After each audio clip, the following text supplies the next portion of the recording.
Ne vu tu pas goder au café que j'aille prepare spécialement pour toi chérie? Me demande mon mari James avec un sourire étrange, un sourire qui n'adonne pas vraiment ses yeux. J'étais assise à la table élégante de ma belle-sœur Nina, dans sa maison de Nashville. Nous réunitions chaque mois pour un brunch familial. La tasse de café passée devant moi exhalait une odeur étrange, presque métallique, qui me soulevait le cœur. Je m'appelle Christina, et 29 fans, je n'aurais jamais imaginé en arriver me demander si mon propre mari essaie de m'empoisonner. Mais après 3 ans de mariage et d'innombrables épisodes d'intoxications alimentaires accidentelles, j'avais appris très prudent, surtout autour de Nina.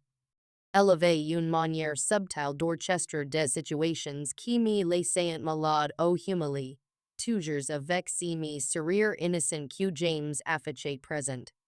Comme cette attention de ta part, répondis-je en forçant un sourire, tandis que mon esprit s'emballait. L'arôme qui s'échappait de la tasse n'avait rien de commun avec celui d'un café ordinaire. Il me rappelait ce moment, le mois dernier, où j'avais fini aux urgences après avoir bu de chez Nina.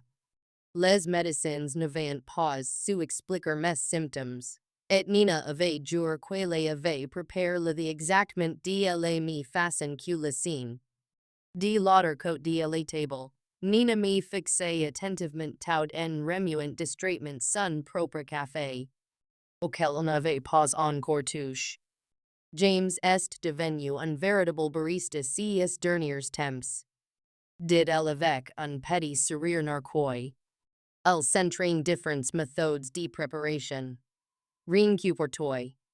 La manière dont elle avait insisté sur pour toi me glace la sang.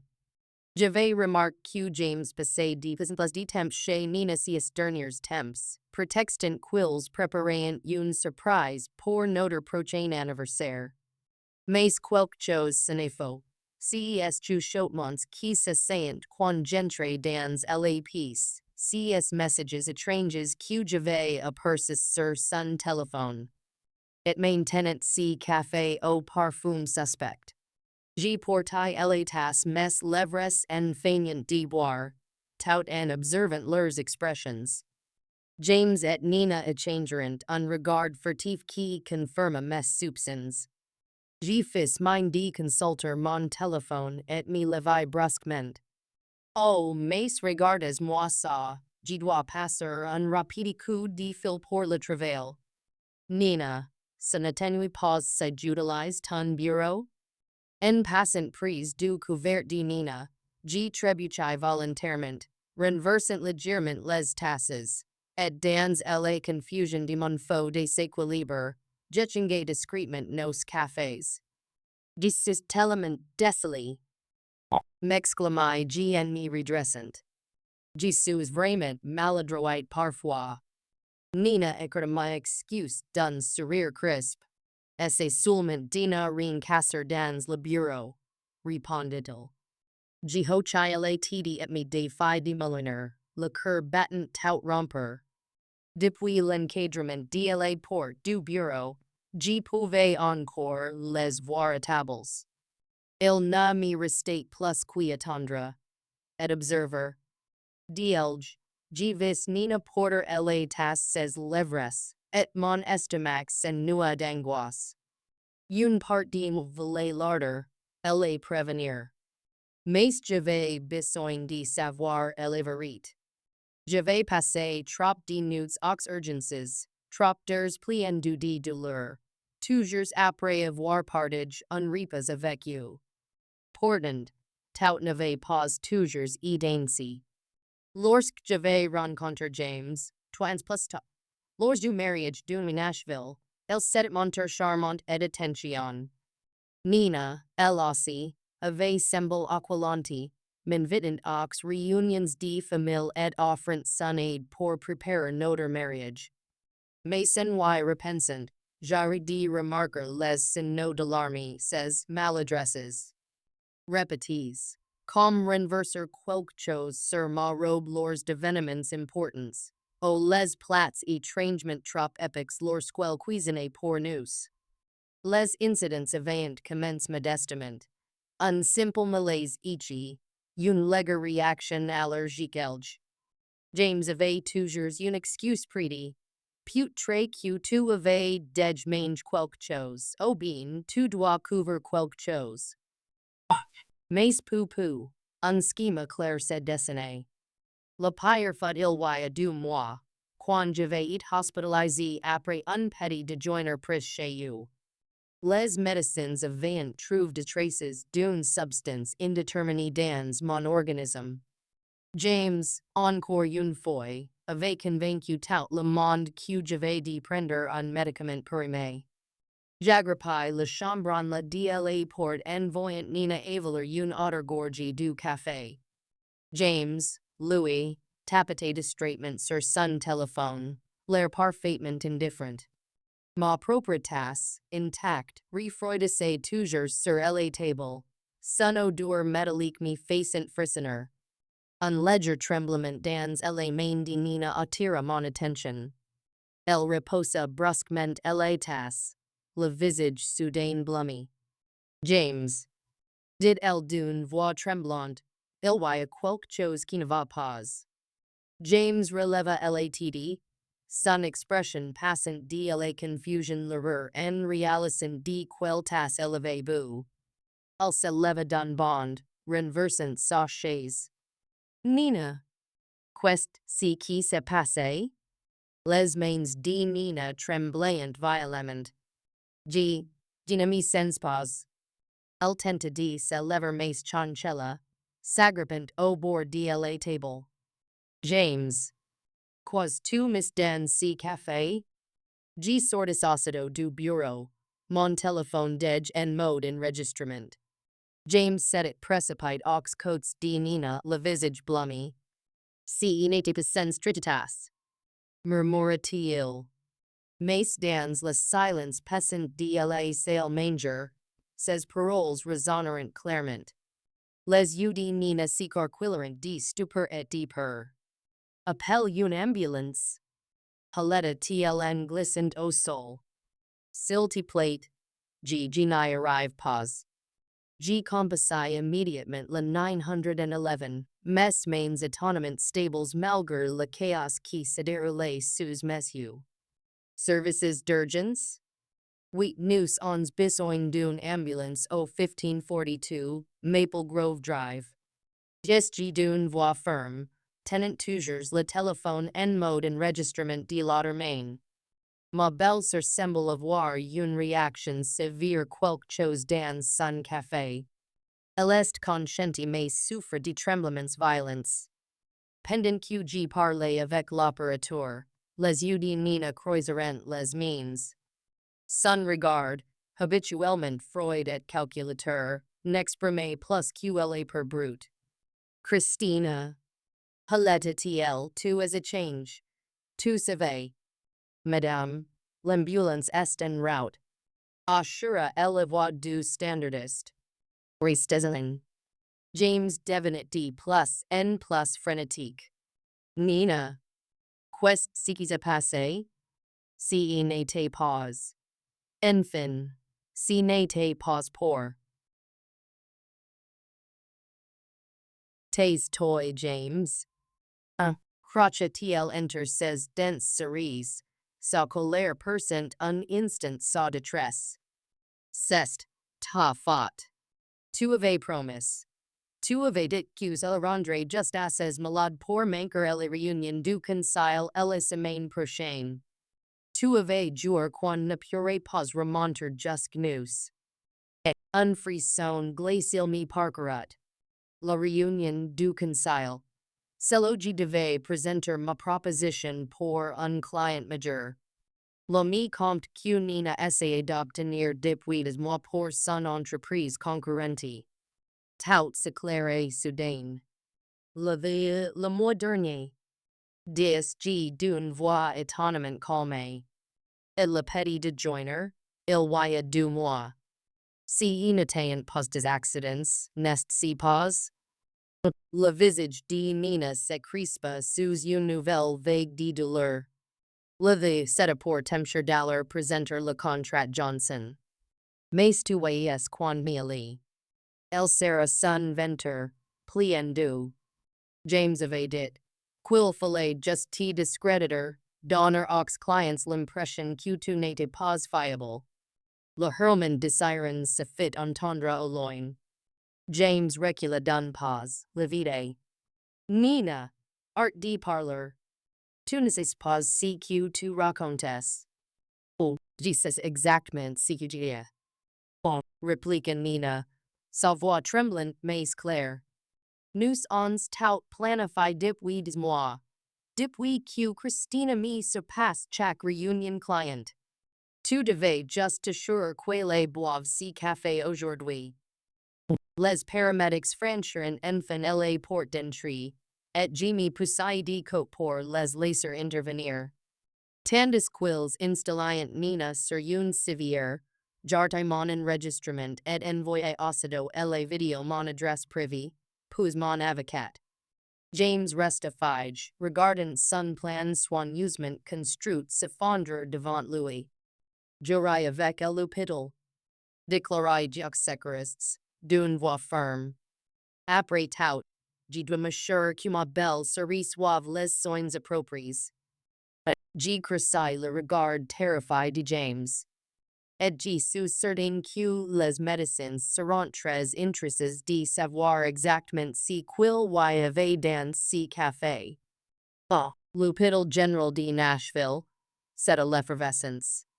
Les médecins se ferient autour de Nina, tandis que j'attendais dans la salle d'attente. Mon téléphone sert dans ma main, repassant encore et encore son vous enregistre. Les tremblements de sa voix, la panique dans ses yeux. Tout cela était la preuve que je n'avais pas été paranoïaque. La famille de Nina Anderson? Ah, appela une infirmière. Jimmy l'avait aussitôt, notant l'absence remarquée de James. Il avait marmon quelque chose propose de garer la voiture 20 minutes plus tard. Et n'était jamais revenu. Je suis sa belle-sœur. DISGN suivant l'infirmière traverse les portes battantes. Comment va-t-il? Elle est stabilisée. Mais nous ons trouve des nouveaux préoccupants de toxins dans son organisme. Répondit l'infirmière, le visage grave. Le docteur voudrait vous parler des résultats inhabituels dans ses analyses. Le Dr. Phillips, une femme grande aux cheveux grisonnants et aux persons, m'attendait devant la chambre de Nina. Madame Bennett, pouvez-vous me dire exactement ce qui s'est passé avant que votre belle-sœur ne tombe malade? Oh, j'ai pris une profonde inspiration et sortis mon téléphone. Je pense que vous devriez écouter ceci de bord.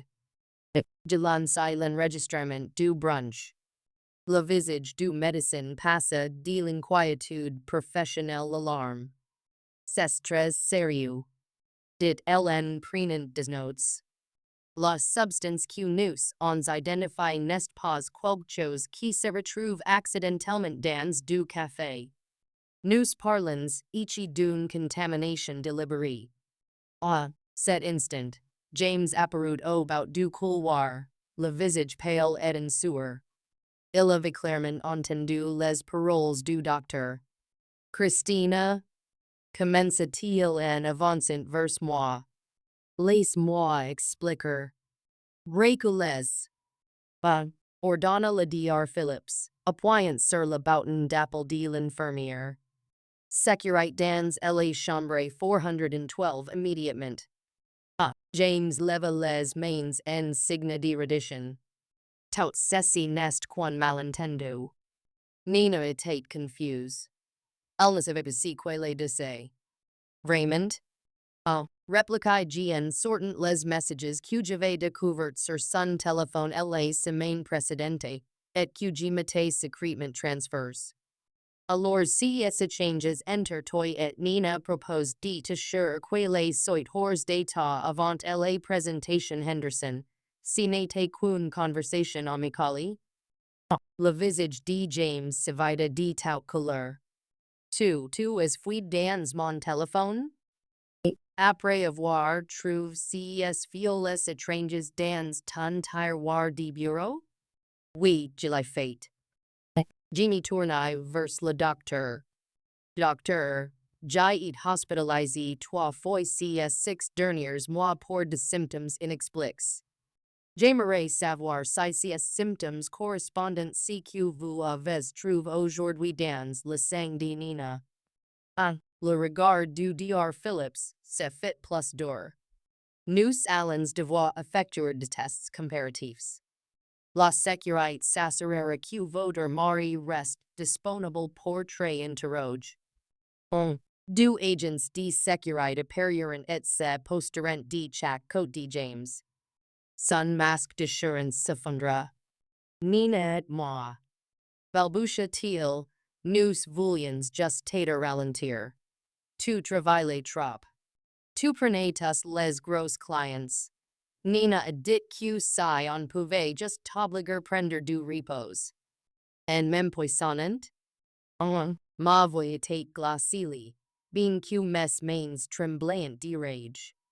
Depuis combien de temps fais-tu ça? C'était toi aussi, au dîner de Noël? Le silence de James fut une réponse plus claire que n'importe quelle emoji. Derrière lui, j'apercevais Nina, relais divers moniteurs, son arrogance disparue, remplacée par elle perdue quelqu'un qui savait que ses manigances venaient enfin de la rattraper. L'inspectrice Mendoza est en route. En non se comment, le Dr. Phillips. Elle voudra reculer les dépositions de toutes les personnes impliquées. G. Hochai Elatiti, ressentant une étrange sérénité.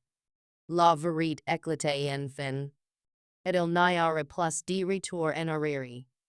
L'inspectrice Mendoza arriva dans leur. Sa seule présence imposait le respect dans le couloir aseptisé de l'hôpital. Spécialiste des affaires de violences domestiques. Elle m'écouta attentivement tandis que je lui faisais entendre l'enregistrement du brunch et que je lui montrais les messages. Le visage de l'inspectrice Mendoza s'adoucit monsieur qu'elle écoutait. Travers elle vitre de la chambre de Nina, je vis ma belle-sœur, désormais éveillée, qui paraissait beaucoup moins serait del que quelques heures plus tôt au brunch.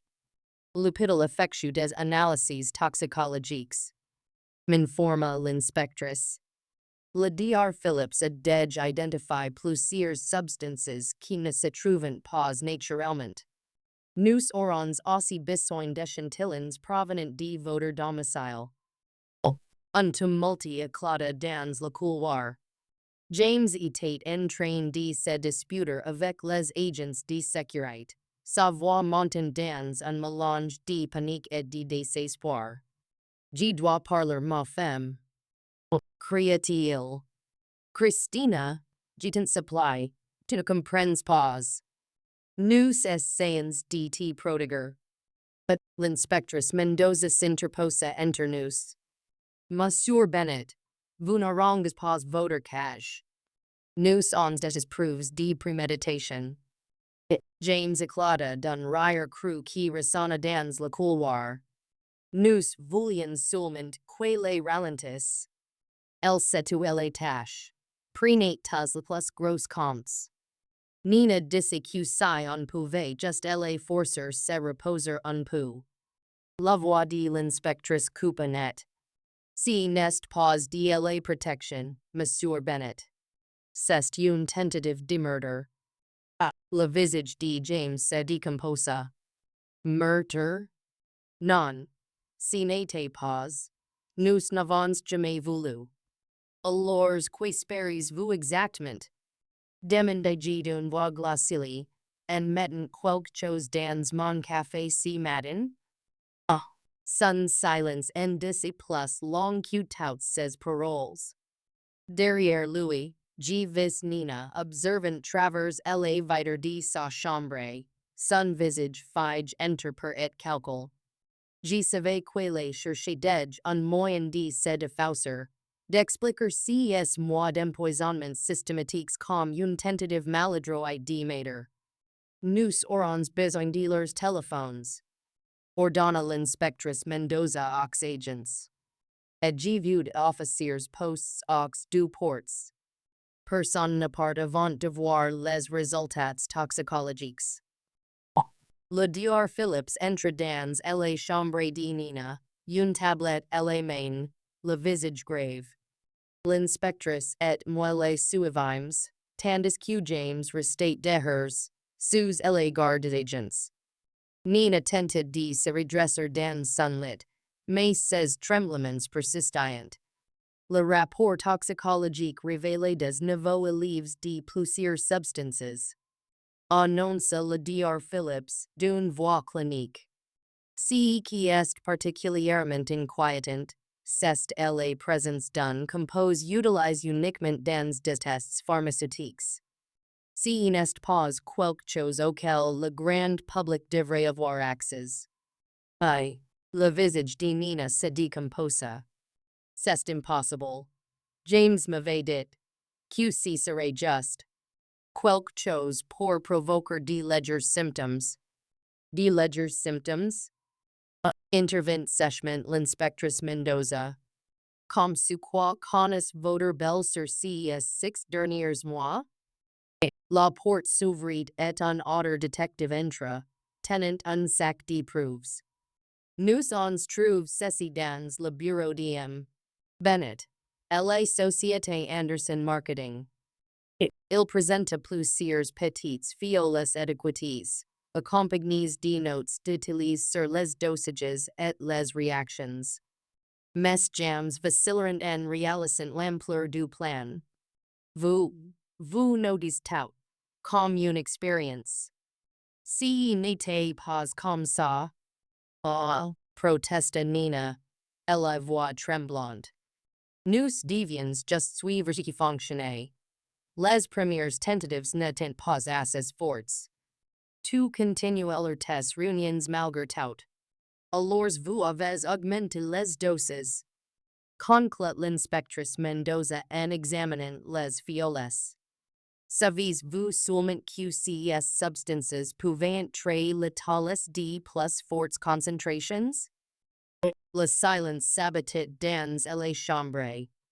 Travers elevator, j'ai vu James se fondre sur une chaise, LATD dans les mains.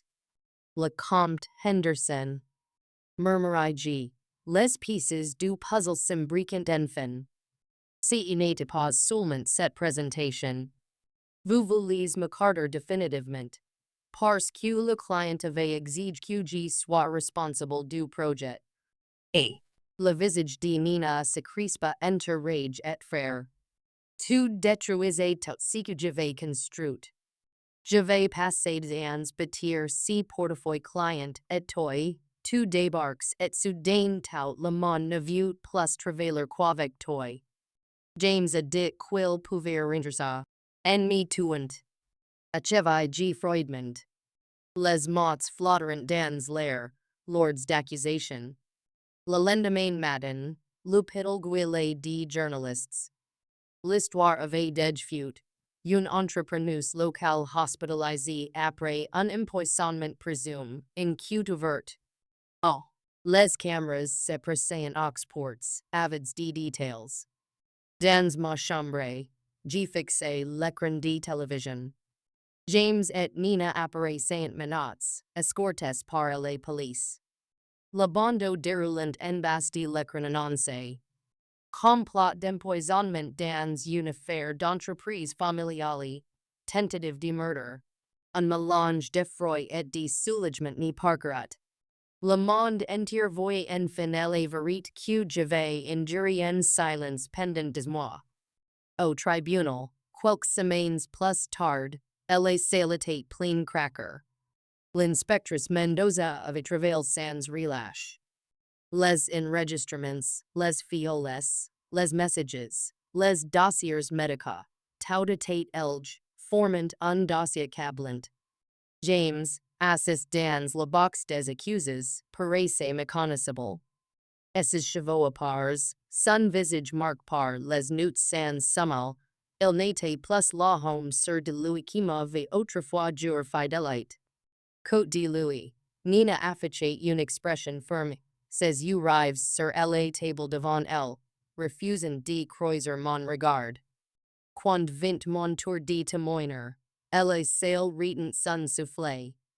J'ai raconté chaque détail, le petit déjeuner, le café du brunch, mes hospitalisations successives.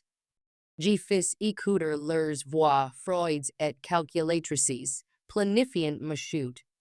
Madame Bennet, demanda le procureur, pouvez-vous expliquer le corps quel impact ces événements ont eu sur votre vie? Ah, j'ai pris une profonde inspiration. J'ai doute de moi-même. J'ai cru que j'étais faible, que mon corps me trahissait. Mais en réalité, c'était la trahison de ce que j'avais le plus